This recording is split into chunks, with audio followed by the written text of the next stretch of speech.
It is no secret that hotels, resorts, inns, and bed and breakfasts have been struggling since the beginning of COVID-19 and will continue to do so until it is safe to travel again. Here are 7 ways hospitality properties will change post-COVID-19.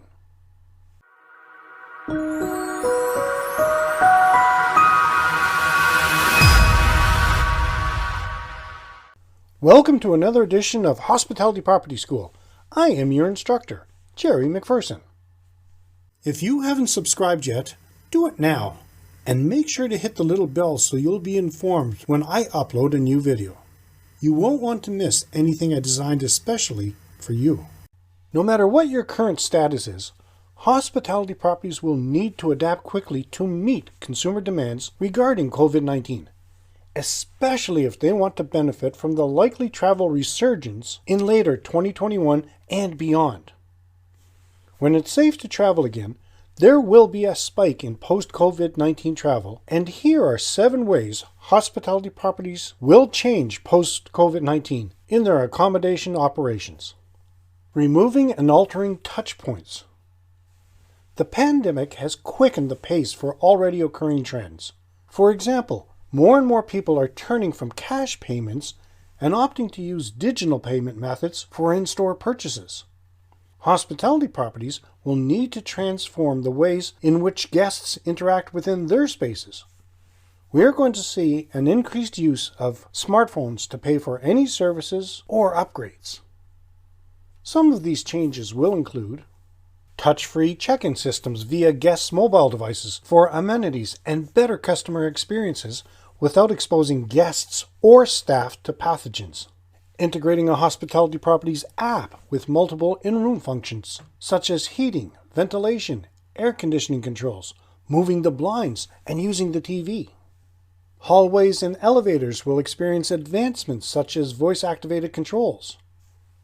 Robot room service delivery and other innovations that reduce touches while streamlining user experience. Touchless coolers in lobbies or gyms. Independent operators will need to offer such functionality and ensure their applications offer value because some guests might hesitate to download a property-specific app just for a few days. Continue reading and I'll go into more expected changes in accommodation operations right after a word from our sponsors.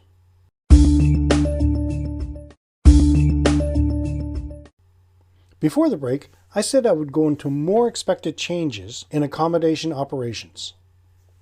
Firmer sanitation practices. Hospitality properties will have to dissect how their properties are kept clean and guarantee that they're devoted to the cleanliness and safety for their guests and employees. In other words, they will need to formalize their clean initiatives to regain the public trust.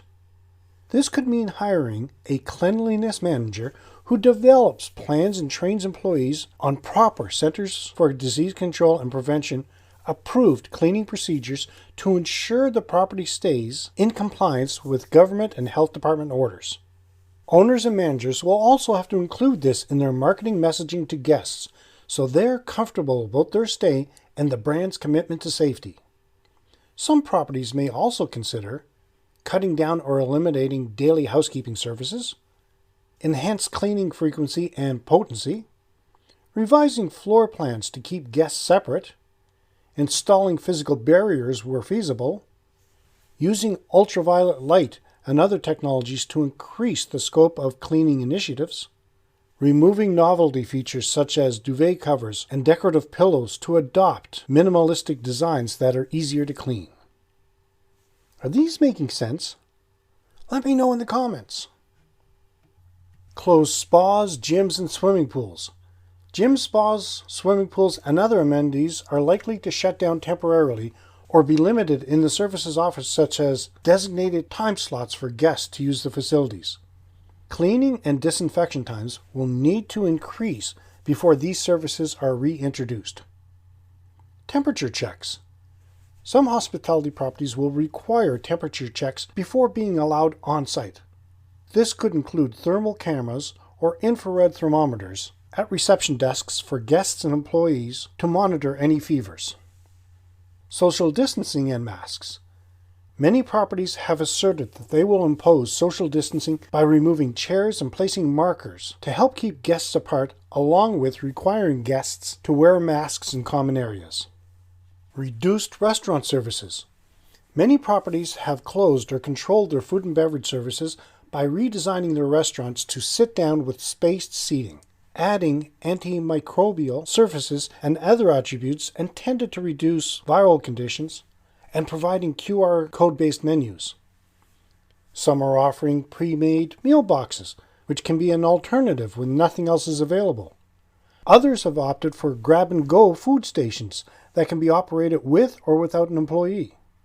There is also a trend towards expanding amenities within the property's rooms to include small kitchens, allowing guests to eat without leaving the property. The breakfast buffet. During the pandemic, the breakfast buffet has been one of the hardest hit amenities offered by many hospitality properties. Sharing serving utensils, self-serve beverage stations, crowded lines for food, and too many touch points are a bad combination when it comes to people trying to social distance and keep illness at bay. Unless things change dramatically, the buffet could go the way of the dinosaur.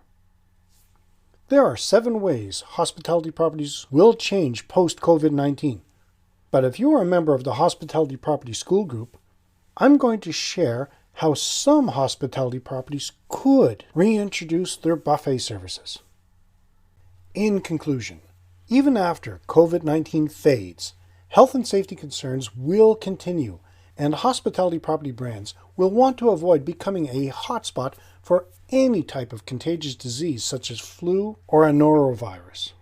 The length of the pandemic means that some of the distancing and cleanliness standards are now embedded in the public's thinking.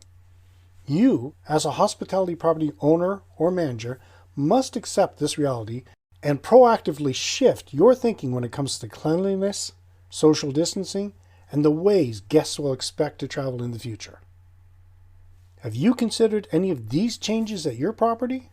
Let me know in the comments.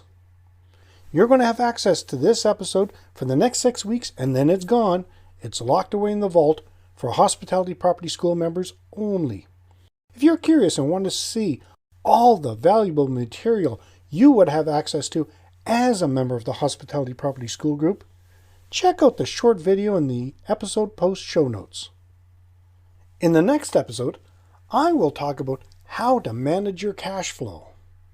That's it for today's episode. Until next time, have a fun day. If you haven't done so yet, make sure you've signed up for Insider Tips. You can find a link in the show notes.